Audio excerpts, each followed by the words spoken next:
کیونکہ حقوق اللہ میں کوتاہی تو اللہ تعالیٰ توبہ سے معاف فرما دیتے ہیں، اور اللہ جل جلالہ چونکہ غفور الرحیم اور انسان پر 70 ماؤں سے زیادہ مہربان ہے، تو امید کی جا سکتی ہے کہ نماز میں کوتاہی ہو یا کسی اور عمل میں کوتاہی ہوئی ہو جس کا تعلق اللہ جل جلالہ کے حق کے ساتھ ہے، تو اس کو اللہ تعالیٰ معاف فرما دیں گے۔ لیکن حقوق العباد بندوں کا حق ہوتا ہے، اور بندے کا حق جو ہے وہ جب تک اس سے معاف نہ کروایا جائے یا اس کو ادا نہ کیا جائے تو وہ توبہ سے بھی معاف نہیں ہو سکتا۔ اس لیے حقوق العباد کے سلسلے میں باقی حقوق کا بیان تو بقدر ضرورت ہو گیا، البتہ اپنے ماتحتوں اور انسان کے امارت یا منصب کے نیچے جو لوگ ہوتے ہیں ان کے حقوق کا بیان بھی بہت اہم ہے ہمارے لیے، اور اس کی اہمیت کا اندازہ آپ اس سے لگا سکتے ہیں کہ جناب نبی کریم صلی اللہ علیہ وسلم نے زندگی کی آخری وصیت یہ فرمائی کہ الصلاۃ والزکوٰۃ وما ملکت ایمانکم، نماز کا اہتمام کرو، زکوٰۃ کا اہتمام کرو، اور اپنے ماتحتوں کا اور ان کے حقوق کا خیال رکھو، اس کو نظر انداز مت کرو۔ اپنے ماتحتوں میں جیسے انسان کسی عہدے پر بیٹھا ہے، افسر ہے، وہ بھی داخل ہے جو اس کے ماتحت ہیں، کوئی فوج میں آفیسر ہے، جنرل ہے، اس کے ماتحت فوجی ہوتے ہیں، کوئی دکان کا مالک ہے، اس کے ماتحت ملازمین ہوتے ہیں، کوئی فیکٹری کا مالک ہے، اس کے ماتحت ملازمین ہوتے ہیں، اسی طریقے سے کوئی کسی ادارے کا بڑا ہو تو اس کے ماتحت لوگ ہوتے ہیں، اور گھر کے اندر اللہ نے مرد کو امیر بنایا عورت کا، تو عورتیں بھی انسان کے ماتحت ہیں، اس لیے یہ سب اس میں داخل ہیں۔ خاص طور پر جو ہمارے ماتحت ہمارے نوکر ہوتے ہیں یا خادم یا ملازم ہوتے ہیں، ان کے حقوق کا خیال رکھنا انتہائی اہم اور ضروری ہے۔ ہمارے معاشرے کے اندر جو ملازمت کرنے والا یا نوکری کرنے والا ہوتا ہے تو بعض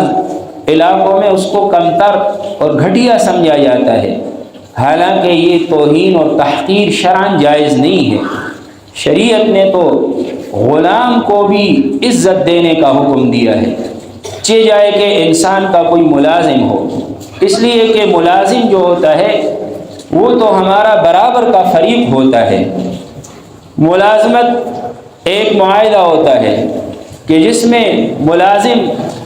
اپنی خدمات پیش کرتا ہے اور ہم اس کو تنخواہ دیتے ہیں،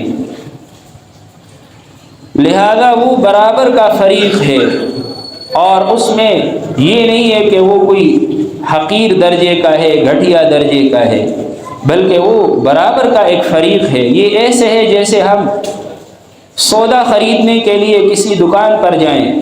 اور دکاندار سے کہیں کہ آپ مجھے یہ پیسے لے کر سودا دے دیں، تو ظاہر ہے کہ جب ہم اس سے سودا خریدتے ہیں تو ایسا تو ہرگز نہیں سمجھا جاتا کہ خریدنے والے کا درجہ بڑا ہو اور دکاندار کا درجہ کم ہو، بلکہ دونوں برابر کے ہیں۔ وہ اپنی طرف سے اشیاء دے رہا ہے، آپ اپنی طرف سے رقم دے رہے ہیں، تو اسی طرح جو ملازم ہوتا ہے وہ اپنی طرف سے خدمات پیش کرتا ہے، اور اس کے بدلے میں ہم اپنی طرف سے اس کو تنخواہ دے دیتے ہیں، یا یہ ہے کہ اس کو کوئی کھانا لباس دے دیتے ہیں، تو اس لیے وہ حقیر نہیں ہے بلکہ وہ باعزت کام کرنے والا ہے، اس لیے اس کی تحقیر اور توہین شریعت کی روح سے بہت سخت گناہ ہے اور ناجائز ہے۔ اسی طرح اگر ویسے بھی آپ کی خدمت کوئی کرنے والا ہے تو اس کی بھی تحقیر و توہین ناجائز ہے، چاہے وہ آپ کا بیٹا ہو، چاہے آپ کا پوتا ہو، چاہے یہ ہے کہ وہ آپ کا شاگرد ہو، جب وہ آپ کی خدمت کر رہا ہے تو وہ تو آپ پر احسان کر رہا ہے، لہذا تبرع کر رہا ہے، اس کے ساتھ حسن سلوک اور نرمی کا معاملہ کرنا ضروری ہے۔ ایک حدیث میں جناب نبی کریم صلی اللہ علیہ وسلم نے ارشاد فرمایا، اخوانکم خولکم، کہ یہ تمہارے بھائی جو غلام ہیں یا خادم ہیں، اللہ تعالیٰ نے تمہارا ماتحت ان کو بنا دیا، لہذا جب تم خود کوئی چیز کھاؤ تو ان کو بھی کھلاؤ، اور جب کوئی چیز پہنو تو ان کو بھی پہناؤ۔ اور فرمایا کہ ان کے اوپر اتنا کام کا بوجھ مت ڈالو کہ وہ اس کام کے سامنے مغلوب ہو جائے۔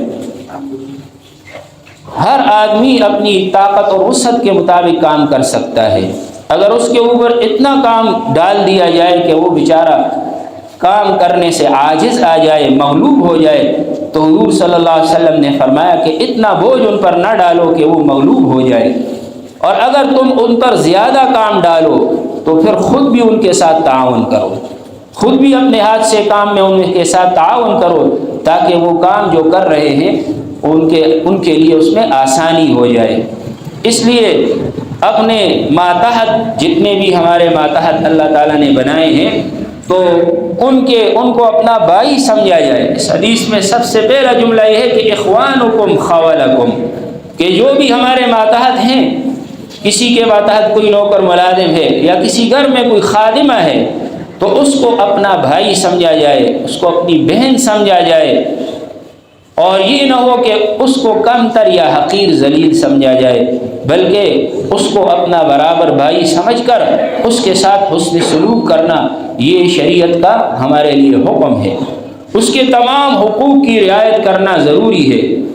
ایک حدیث میں آتا ہے کہ حضرت ابو مسعود انصاری رضی اللہ تعالی عنہ صحابی ہیں جلیل القدر، تو ایک مرتبہ اپنے غلام کو مار رہے تھے، تو جناب نبی کریم صلی اللہ علیہ وسلم وہاں سے تشریف لے جا رہے تھے، تو حضور صلی اللہ علیہ وسلم نے ان کو جب دیکھا تو فرمایا کہ للہ اقدر علیک منک علیہ، کہ اللہ زیادہ قادر ہے تجھ پر بنسبت اس کے کہ تو اس پر قدرت رکھتا ہے،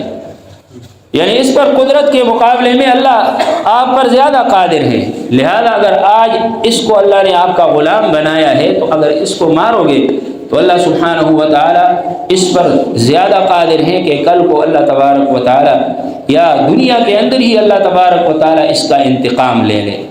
تو حضرت ابو مسعود انصاری رضی اللہ تعالی عنہ کانپ اٹھے، اور جب یہ جملہ انہوں نے سنا کہ حضور صلی اللہ علیہ وسلم نے یہ فرمایا تو حضور صلی اللہ علیہ وسلم کی طرف دیکھ کر رونے لگے اور فرمایا کہ میں نے اپنے اس غلام کو آزاد کر دیا، اپنے اس غلام کو اللہ کے لیے آزاد کر دیا کہ جس کو جو ہے وہ انہوں نے مارا تھا۔ تو یہ تھے حضرات صحابہ کرام کے جب ایک جملہ حضور صلی اللہ علیہ وسلم کا سن لیتے تھے تو بس اپنی مال کی قربانی ہو، جو بھی قربانی ہو، اس کو پیش کرتے تھے تاکہ ہمیں آخرت کا عذاب نہ ہو، آخرت کی سزا نہ ہو۔ اسی طریقے سے حدیث شریف میں آتا ہے کہ ایک مرتبہ حضرت ابو ذر غفاری رضی اللہ تعالی عنہ اپنے ایک خادم کو جو حبشی تھا کہہ رہے تھے کہ اے حبشی کیا تو یہ کام کر رہا ہے؟ تو جناب نبی کریم صلی اللہ علیہ وسلم نے سن لیا، تو آپ صلی اللہ علیہ وسلم نے فرمایا یا ابا ذر انک امرؤ فیک الجاہلیہ، کہ اے ابو ذر تو ایسا شخص ہے کہ تیرے اندر ابھی تک جاہلیت کی خوشبو موجود ہے، ابھی تک جاہلیت کی کچھ نہ کچھ اثرات تیرے اندر موجود ہیں کہ تو نے اپنے غلام سے یہ کہا کہ اے حبشی کیا تو یہ کر رہا ہے؟ تو معلوم ہوا کہ اپنے ماتحت کے اندر اگر کوئی اس کا رنگ کالا ہے یا اس کے اندر کوئی اور کمی کوتاہی ہے تو اس کو طعنہ دینا یہ شرعاً ناجائز ہے اور یہ جاہلیت کا امر ہے۔ حضرت ابو ذر غفاری رضی اللہ تعالیٰ عنہ نے جب سنا تو رونے لگے اور بار بار حضور صلی اللہ علیہ وسلم کا یہ ارشاد خود دہرانے لگے کہ یا ابا ذر انک امرؤ فیک من الجاہلیہ، کہ اے ابو ذر تو ایک ایسا شخص ہے کہ تیرے اندر جاہلیت کی خوشبو موجود ہے، اور پھر اپنے اس غلام کو آزاد فرما دیا، فرمایا جاؤ میں نے تجھے آزاد کر دیا۔ ایک مرتبہ ایک شخص نبی پاک صلی اللہ علیہ وسلم کے پاس آیا اور اس نے حضور صلی اللہ علیہ وسلم سے ایک مسئلہ پوچھا کہ یا رسول اللہ ہمارے خادم اگر غلطی کریں تو کتنی مرتبہ ہم ان کو معاف کر دیا کریں، بار بار ان سے غلطیاں ہوتی ہیں، تو اگر ہمارے خدام سے کوئی غلطی ہو تو ہم کتنی بار ان کو معاف کیا کریں۔ تو جناب نبی کریم صلی اللہ علیہ وسلم نے فرمایا کہ اگر ایک دن میں وہ 70 مرتبہ غلطی کرے تو 70 مرتبہ ان کو معاف کر دیا کرو۔ تو 70 مرتبہ بھی علماء فرماتے ہیں کہ یہ تحدید کے لیے نہیں ہے، بلکہ عربی زبان میں 70 مرتبہ کا ذکر تکسیر کے لیے ہوتا ہے، یعنی مطلب یہ ہے کہ اگر بہت زیادہ بھی غلطی کرے تو معاف کر دیا کرو۔ چنانچہ قرآن میں جس طرح اللہ نے فرمایا کہ استغفرت لهم ام لم تستغفر لهم ان تستغفر لهم 70 مرة فلن يغفر الله لهم، کہ ان منافقین کے لیے آپ بخشش مانگے یا نہ مانگے اللہ ان کو معاف نہیں کریں گے، اگر آپ 70 مرتبہ بھی بخشش مانگے تو پھر بھی یہ معاف نہیں ہوں گے۔ تو حضور صلی اللہ علیہ وسلم نے فرمایا 70 مرتبہ اگر غلطی کرے تو معاف کر دیا کرو۔ خود حضور صلی اللہ علیہ وسلم کا اپنے ماتحتوں کے ساتھ کیا سلوک تھا، ان کی کیسے تربیت فرمایا کرتے تھے۔ جناب نبی کریم صلی اللہ علیہ وسلم جب ہجرت کر کے مدینہ طیبہ تشریف لائے تو حضور صلی اللہ علیہ وسلم کے پاس کوئی خادم نہیں تھا۔ گھر کے کاموں کے لیے ضرورت پڑتی ہے کسی کام کرنے والے کی، تو حضور صلی اللہ علیہ وسلم کے پاس کوئی خادم نہیں تھا، کیونکہ آپ صلی اللہ علیہ وسلم تو کوئی بڑے سرمایہ دار یا مالدار نہیں تھے۔ تو حضور صلی اللہ علیہ وسلم کے پاس انصار صحابہ میں سے حضرت ابو طلحہ اور ان کی بیوی حضرت ام سلیم رضی اللہ تعالی عنہم اجمعین، یہ دونوں تشریف لائے اور حضور صلی اللہ علیہ وسلم سے فرمایا کہ یا رسول اللہ، یہ ہمارا بیٹا ہے، یہ بڑا سمجھدار ہے، ہم یہ چاہتے ہیں کہ یہ آپ کی خدمت کرے، اس لیے ہم آپ کی خدمت کے لیے اس کو وقف کرنا چاہتے ہیں۔ تو نبی کریم صلی اللہ علیہ وسلم نے ان کی اس پیشکش کو قبول فرما لیا۔ چنانچہ حضرت انس رضی اللہ تعالیٰ عنہ چھوٹے سے بچے تھے، حضور صلی اللہ علیہ وسلم کی خدمت کرنے لگے۔ حضرت انس رضی اللہ تعالیٰ عنہ خود فرماتے ہیں کہ میں نے 10 سال حضور صلی اللہ علیہ وسلم کی خدمت کی ہے۔ کتنے اللہ نے ان کو بڑا اعزاز بخشا کہ امام الانبیاء کی خدمت کا اللہ نے ان کو موقع عطا فرمایا۔ تو یہ خدمت بھی بڑی سعادت ہوتی ہے، اللہ تعالیٰ کسی کسی کو یہ سعادت عطا فرماتے ہیں۔ تو حضرت انس رضی اللہ تعالیٰ فرماتے ہیں کہ 10 سال میں نبی کریم صلی اللہ علیہ وسلم نے مجھے کبھی اف تک نہیں کہا۔ 10 سال خدمت کرے کوئی بچہ کسی کی، ظاہر ہے کہ بچوں سے غلطیاں بھی ہوتی ہیں، کبھی شرارتیں کرتے ہیں، کبھی کوئی کام کہا جائے تو وہ نہیں کرتے، کھیلنے کے لیے چلے جاتے ہیں، لیکن حضور صلی اللہ علیہ وسلم نے ان کو اف تک نہیں کہا، اور فرمایا کہ حضور صلی اللہ علیہ وسلم نے مجھے کبھی یہ نہیں کہا کہ تو نے یہ کام کیوں نہیں کیا یا ایسا کیوں کر دیا، لما فعلت هذا ولم لم تفعل هذا، یہ کبھی بھی نہیں فرمایا حضور صلی اللہ علیہ وسلم نے۔ تو آج ہم اپنا جائزہ تھوڑا سا لے لیں کہ ہم اپنے شاگرد ہیں یا اپنے بچے ہیں یا اپنے ماتحت ہیں، ان سے جب خدمت لیتے ہیں تھوڑی سی غلطی ہوتی ہے تو ہمیں کتنا غصہ آ جاتا ہے۔ تو یہ غصہ آنا یہ شیطان کی طرف سے ہوتا ہے، بعض اوقات ہم ان کو اس کی وجہ سے ان کی پٹائی کر دیتے ہیں، اس لیے اس کی اصلاح کی ضرورت ہے کہ ہمارے نبی پاک صلی اللہ علیہ وسلم اس طرح نہیں تھے۔ آپ صلی اللہ علیہ وسلم اپنے ماتحتوں کے ساتھ بہت ہی نرمی فرمانے والے اور ان کی تربیت بڑی حکمت اور نرمی سے کرنے والے تھے۔ چنانچہ حضرت انس رضی اللہ تعالیٰ فرماتے ہیں کہ ایک مرتبہ جناب نبی کریم صلی اللہ علیہ وسلم نے مجھے ایک کام کا کہا کہ جاؤ یہ کام کرو، تو فرمایا کہ میں وہ کام بھول گیا، میں باہر گیا تو دیکھا کہ لوگ کھیل تماشے میں مصروف ہیں، کھیل کھیل رہے ہیں، تو یہ بچے تھے، یہ بھی کھیلنے کے اندر مشغول ہو گئے اور وہاں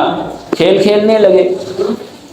جب کھیل سے فارغ ہوئے تو ان کو یاد آیا کہ مجھے تو نبی پاک صلی اللہ علیہ وسلم نے یہ کام کہا تھا اور میں تو بھول گیا۔ بڑے پریشان ہوئے، واپس آئے اور جناب نبی کریم صلی اللہ علیہ وسلم سے معذرت کی کہ یا رسول اللہ، آپ نے تو مجھے یہ کام فرمایا تھا لیکن میں بھول گیا اور مجھے یاد نہ رہا، اس لیے میں معافی چاہتا ہوں۔ تو حضور صلی اللہ علیہ وسلم نے فرمایا کہ کوئی بات نہیں، اگر آپ نے کام نہیں کیا، میں خود چلا گیا تھا اور میں نے وہ کام کر لیا۔ تو یہ انداز تھا جناب نبی پاک صلی اللہ علیہ وسلم کا اپنے ماتحتوں کے ساتھ، اپنے غلاموں کے ساتھ آپ صلی اللہ علیہ وسلم نے بڑے جو ہے وہ حسن سلوک کا حکم دیا۔ چنانچہ جو حدیث میں نے خطبہ میں پڑھی، حضور صلی اللہ علیہ وسلم نے فرمایا ثلاث من کن فیہ، تین باتیں جس کے اندر ہوں گی، تو فرمایا یسر اللہ علیہ حتفہ، اللہ تعالیٰ اس کے اوپر موت کی سختی آسان فرما دیں گے، وَأَدْخَلَهُ الْجَنَّةَ، اور اس کو جنت میں داخل فرمائیں گے۔ پہلی بات یہ ہے کہ الرفق علی الضعیف، کہ کمزور لوگوں کے اوپر نرمی کرنا، جو لوگ کمزور ہیں ان کے ساتھ سختی نہ کرنا بلکہ کمزور لوگوں پر نرمی کرنا۔ اور دوسرا فرمایا وَالشَّفَقَةُ عَلَى الْوَالِدَيْنِ، اپنے والدین پر شفقت کرنا،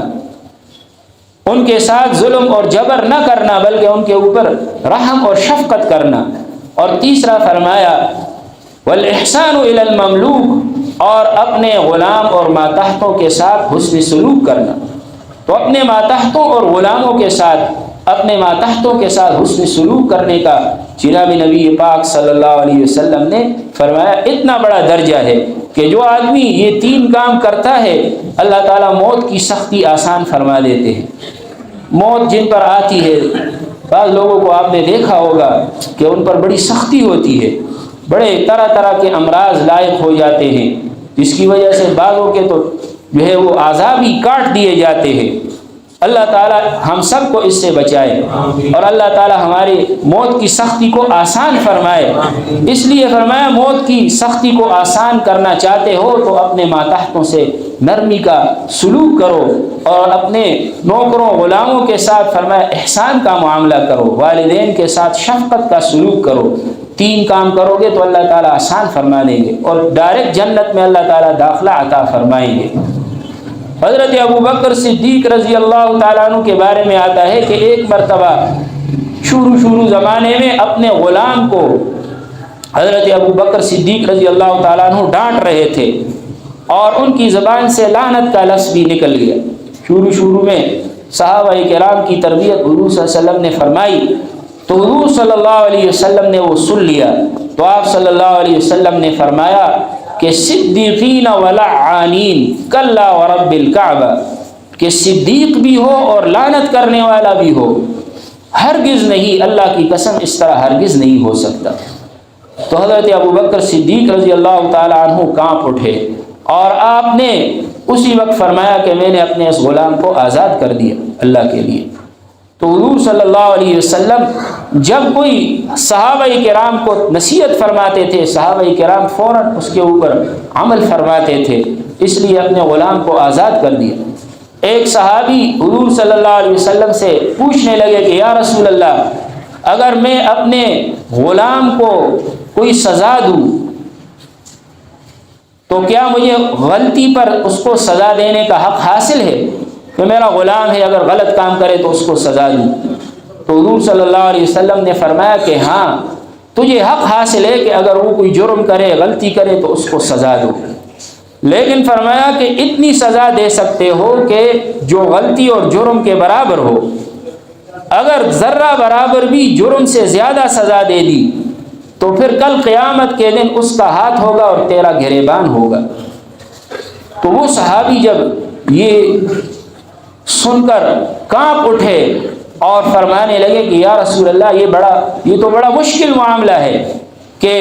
ایسا میں کیسے کر سکتا ہوں کہ جتنی غلطی ہے بس اس کے برابر ہی سزا ہو، اس سے ایک درجہ بھی زیادہ نہ ہو۔ اس کے لیے تو بڑی جو ہے وہ احتیاط کرنی پڑے گی، بڑا مشکل ہے اور میں تو ایسا کرنے سے عاجز ہوں۔ اس لیے انہوں نے یہ فیصلہ کر دیا کہ یہ جو میرا غلام ہے میں اس کو آزاد ہی کر لیتا ہوں۔ اپنے غلام کو آزاد کر دیا، کیونکہ ان کو معلوم تھا کہ اگر مجھ سے تھوڑی بھی زیادتی ہو گئی تو کل قیامت کے دن پکڑا جاؤں گا۔